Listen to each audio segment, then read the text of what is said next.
ओम सजात्म स्वरूप परम गुरु शुद्ध चैतन्य स्वामी ने नमः।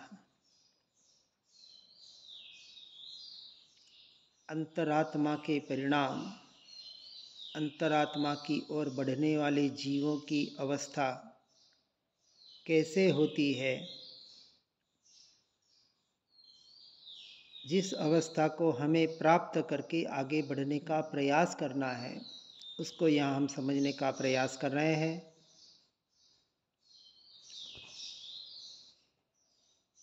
तो अंतरात्मा बनने के लिए बहिरात्मपने से हटने के लिए दोनों एक ही बात है, एक नास्तिक की अपेक्षा से, एक आस्तिक की अपेक्षा से।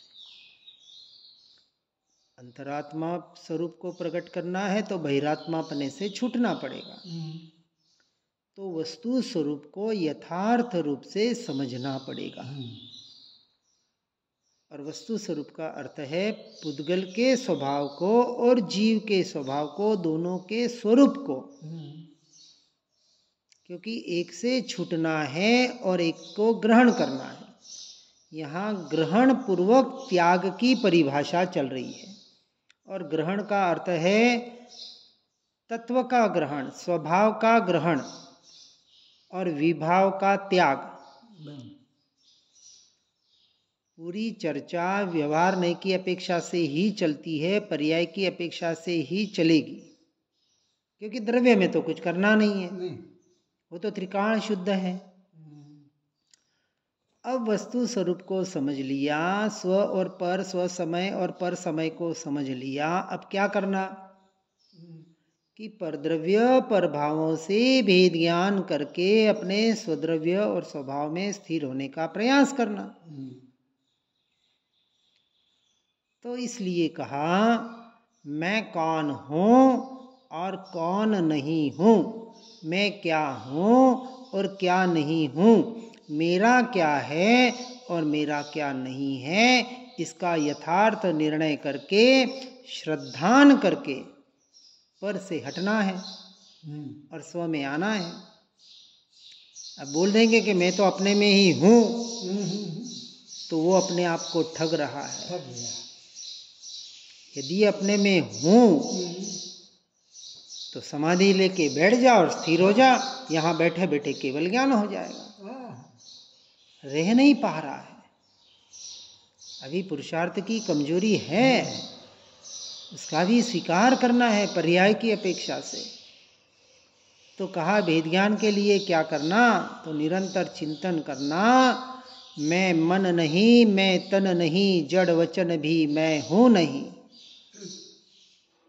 ये मैं नहीं, मेरा स्वरूप नहीं, अनादि काल से भ्रांति से, अज्ञानता की वजह से, दर्शन मोह की वजह से ये परद्रव्य और उसके निमित्त से होने वाले प्रभाव, मन वचन काया की क्रिया, उसमें मैंने मैं और मेरापना किया और उसकी क्रिया को, उसके परिणामों को स्वयं कर्ता और भोक्ता माना। इस मान्यता को निकालना, इसका नाम है अनंतानुबंधी को निकालना। पहले यही क्रिया करनी है। और क्या कहा, 3 योग से, सारे कर्मों से, मन योग, वचन योग, काय योग, योग यानी जोड़ना, मन से, वचन से, काया से जो जुड़ाव हो रहा है और जो सत्ता में कर्म पड़े हैं। देखो 2 बात हुई, एक जो इस शरीर आदि से भी संपूर्ण भिन्न है, 6 के 6 द्रव्य बाहर, अर्थात 5 द्रव्य अभी बाहर की चर्चा, ये तो भिन्न है। घर, स्त्री, पुत्र, परिवार, जीव, अजीव, चेतन, अचेतन, सभी मुझसे भिन्न है। मुझसे यानी आत्मा से। ये तो पर हो गए, टोटल भिन्न हो गए। लेकिन जिनका एक क्षेत्रावगाह संबंध है, ये औदारिक शरीर, कार्मण शरीर और तेजस शरीर। एक क्षेत्रावगाह है ना, हाँ, कि जहाँ जहाँ शरीर के परमाणु हैं वहाँ वहाँ कार्मण शरीर है, वहाँ वहाँ तेजस शरीर है, और वहाँ वहाँ मेरे आत्मा के प्रदेश रूप मेरा शरीर है। भले अशरीरी हूँ, अरूपी हूँ, लेकिन मेरे असंख्य प्रदेश आत्मा के मेरा अस्तित्व है कि नहीं। उसे चिद काया कहा, चैतन्य की काया। चैतन्य की। हाँ, ज्ञानाकार जो मेरा आकार, व्यवहार से शरीराकार, निश्चय से ज्ञानाकार, क्योंकि जहाँ जितना शरीर है उतना ज्ञान ज्ञान ज्ञान ज्ञान ज्ञान ज्ञान रूपी चेतना मेरे सारे शरीर में फैली हुई। उस असंख्य प्रदेशों में ऐसा मेरा अस्तित्व है, ऐसा मैं एक वस्तु हूँ, ऐसा मैं एक द्रव्य हूँ, इसका निर्णय। और इस भेद ज्ञान के आधार पर ये सब आ गया पर समय में। जहाँ भेद है वहाँ मैं नहीं, और जहाँ अभेद तत्व का निर्णय है सो मैं हूँ। ऐसा चिन्ह मात्र निज ध्रुव धाम पर दृष्टि सदा जिसने रखी। अब दृष्टि का विषय पर द्रव्य पर भाव नहीं है, मेरी पर्याय भी नहीं है, मेरे गुणों के भेद पर भी दृष्टि नहीं है। तो दृष्टि का विषय कौन? चिन्ह मात्र निज ध्रुव धाम, जो अभेद अखंड एक त्रिकाली ध्रुव तत्व भगवान आत्मा। उसके पहले सारा चिंतन चला, सारे भाव चले, सारे विकल्प चले, भेदों से अभेद में आया, और आके जब स्थिर हुआ कि यही मैं, ये अंतरात्मा का परिणाम, ये अंतरात्मा जीव की दशा। और इस दशा को हमें प्राप्त करना है, और प्राप्त नहीं, उस प्राप्त करके उसमें आगे बढ़ते हुए उसमें स्थिरता का पुरुषार्थ करना है। यही मोक्ष मार्ग की और इतनी ही क्रिया है। और इसके लिए जिस साधन का सहारा लेना पड़े ले। और इसलिए आगे कहा, ऐसा अंतरात्मा सच्चा जोहरी है, चैतन्य हीरे की जिसको परख करना आ गया। जोहरी पारखी कब बनता है? अनुभव के आधार पर। अनुभव के आधार पर पारखी। कोई नया लड़का, कोई व्यक्ति जौहरी के दुकान पर सीखने के लिए चला जाए तो क्या एक दिन एक महीने में पारखी हो जाएगा? नहीं। 2, 4, 6 महीने, साल, 2 साल। क्योंकि देखो सीधी सी बात है, जितना व्यवहार की अपेक्षा से जितनी रिस्क ज़्यादा उतना हमें अनुभव ज़्यादा लेना पड़ता है। बिल्कुल। क्योंकि एक हीरा भी गलत आ जाए तो लाखों का नुकसान होगा। कपड़े बर्तन में कोई दिक्कत नहीं आएगी कि 500-50 रुपए का नुकसान होगा, 1000 का नुकसान होगा। लेकिन सोने चांदी का काम हो, चांदी का हो तो कम नुकसान, सोने का हो तो ज़्यादा नुकसान, और हीरे जवाहरात हो तो, रत्नों का हो तो वहाँ तो बहुत सावधानी रखनी पड़ेगी। और जितनी सावधानी ज़्यादा रखनी है उतना उसका अनुभव, एक्सपीरियंस पक्का करना पड़ेगा। तो व्यवहार में भी हम ऐसा करते हैं तो यहाँ तो अनादि अनंत चैतन्य हीरे की बात हो रही है, जो अनंत काल से जिसको जीव ग्रहण नहीं कर सका, श्रद्धा नहीं कर सका।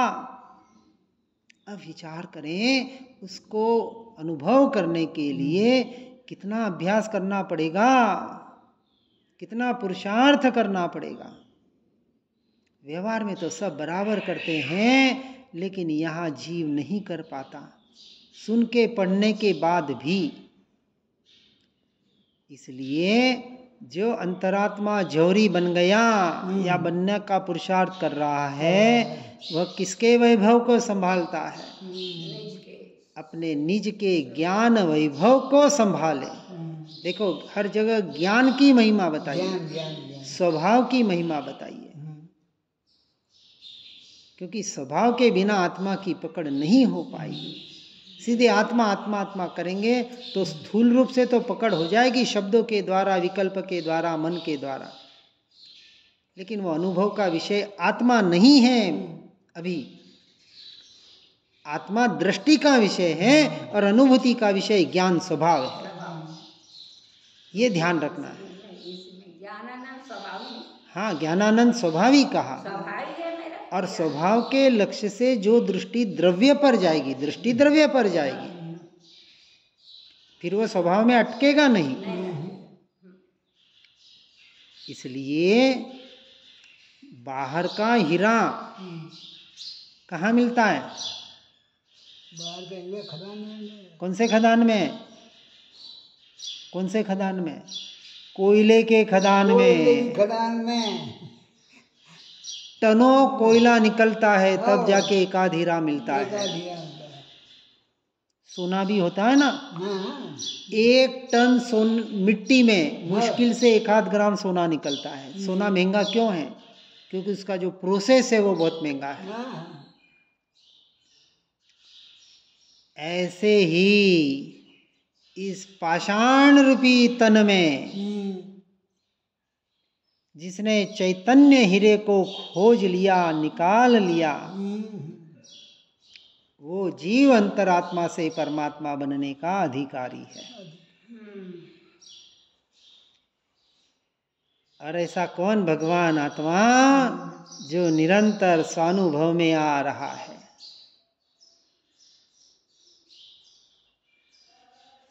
कांजी स्वामी कहते थे, आबाल गोपाल, अर्थात शास्त्र के आधार पर, शायद समयसार जी में या शास्त्र में ही लिखा हुआ है, तो अपेक्षा से हम देखेंगे कि मुनिराज कहते हैं, भावलिंगी मुनिराज, कि आबाल गोपाल हर जीव को जो स्वानुभव में आ रहा है वो उसे अपना स्वभाव ही अनुभव में आ रहा है, हर जीव को, लेकिन वो इसका स्वीकार नहीं कर पा रहा है। मुझे इसी वक्त, इसी क्षण, हर समय मुझे मेरा ज्ञान स्वभाव ही अनुभव में आ रहा है। इसे कहा हर गेये गेये ज्ञान जणाए छे। क्या कहा? हर गेय को जानने के काल में मुझे ये गेय नहीं, मुझे मेरा ज्ञान ही जानने में आ रहा है। तो अब ऐसे सम्यक दृष्टि की दृष्टि गेयों को, अर्थात परद्रव्य पर भावों को जानने के काल में भी दृष्टि कहाँ है? अपने स्वभाव पर, अपने स्वरूप पर। ये अंतरात्मा है, इसके अलावा सारे बहिरात्मा हैं। ये जब तक स्वयं से स्वयं का पुरुषार्थ नहीं होगा और किसी की कृपा होगी, देवगुरु शास्त्र की कृपा पर बैठे रहेंगे और पुरुषार्थ, सत्य पुरुषार्थ स्वरूप रमणता का नहीं करेंगे, तो भले हम कह दें कि निरंतर मुझे अपना आत्मा ही अनुभव में आ रहा है, लेकिन अनुभूति का विषय फिर क्यों नहीं बन पा रहा है? क्योंकि जिस समय सार की अर्थात अपने स्वरूप की, स्वभाव की, अपने ध्रुव तत्व की जो महिमा आनी चाहिए थी, वो महिमा जीव नहीं ला पा रहा है। इस सृष्टि का सर्वोत्कृष्ट कोई पदार्थ है तो वो मैं। देखो, अब लगेगा अहंकार कर रहे हैं, लेकिन निश्चय नहीं ये कहता है। हमारे परमात्मा और हमारे सदगुरु कहते हैं कि परमात्मा से भी मैं महान हूं। परमात्मा से मैं ही महान हूं। निश्चय की अपेक्षा का कथन है, व्यवहार का नहीं। नहीं तो कहेंगे देखो परमात्मा से भी अपने आप को महान मान रहा है। हम हैं, क्योंकि परमात्मा पे दृष्टि करने से सम्यक दर्शन नहीं होता। जिस वस्तु से हमारा काम हो वो हमारे लिए उपयोगी,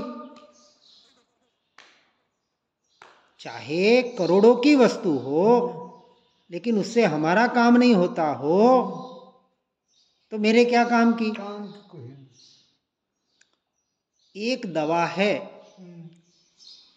जो 10 करोड़ की है और एक दवा है जो 10 पैसे की है, लेकिन वो 10 पैसे की दवा मेरे काम आ रही है अभी, उससे मेरा रोग मिटेगा, तो मेरे लिए कौन सी दवा काम की, 10 करोड़ वाली या 10 पैसे वाली? वो 10 करोड़ की भले होगी पर उससे मेरा रोग नहीं मिटने वाला, नहीं मिटेगा, तो मेरे कोई काम की नहीं है। तो परमात्मा महान है, देवगुरु शास्त्र महान है, लेकिन उनका लक्ष्य करूंगा तो मैं स्वभाव से बाहर हो जाऊंगा, क्योंकि पर है। इसलिए कहा कि जब हाँ हमारे उपकारी है, आदरणीय है, वंदनीय है, पूजनीय है, कब? जब हम अपने स्वभाव में नहीं रह पाते हैं तब। इसलिए कहा ना, व्यवहारे परमेष्टि जाप निश्चय शरण आप। स्वयं ही स्वयं का शरणा जब तक नहीं होगा, और कब होगा? जब ये महानता स्वयं की महिमा आएगी। ऐसा महिमावान पदार्थ सो मैं, सिद्ध सम आत्मा, सब कुछ मुझ में है, निरपेक्ष तत्व हूँ, मुझे किसी की आशा अपेक्षा की जरूरत नहीं है। अब जिसे किसी की आशा नहीं, अपेक्षा नहीं, उसकी इच्छा स्वयं में भी नष्ट हो जाएगी। जब कहा कि मोक्ष की इच्छा भी मुझे स्वभाव में रमणता के लिए बाधक है, तो अन्य इच्छा का तो क्या कहना। अब ऐसा जीव इच्छा करेगा, सच्चा मुमुक्षु, तीव्र मुमुक्षु, जिसे सिर्फ मोक्ष की अभिलाषा है, उसने पढ़ा सुना कि भैया मोक्ष की अभिलाषा, मोक्ष की इच्छा भी तुझे रुकावट करेगी स्वभाव रमणता में। है इच्छा दुख मूल, और इच्छा निरोधा तपसा। आचार्य उमा स्वामी तत्वार्थ सूत्र में बताते हैं, सारी इच्छाओं का निरोध, जड़ मूल से एक अंश मात्र भी न रहे, इसका नाम तप है। और ऐसा सच्चा तप होता है तब स्व आश्रय से ध्यान और विसर्ग कायोत्सर्ग होता है। स्वयं के स्वाध्याय से, स्व के अध्याय से, सत स्वरूपी आत्मा के संग से, ये बाहर का स्वाध्याय सत्संग उसमें निमित्त कारण है, उपादान नहीं है। उपादान तो स्वयं की योग्यता है, तो निमित्त आधार है। लेकिन आधार पे बैठ जाएंगे, उसको ही जिंदगी भर पढ़ते सुनते रहेंगे, उसका ही बाहर का ही रटन करते रहेंगे, तो स्वभाव का आश्रय कब लेंगे?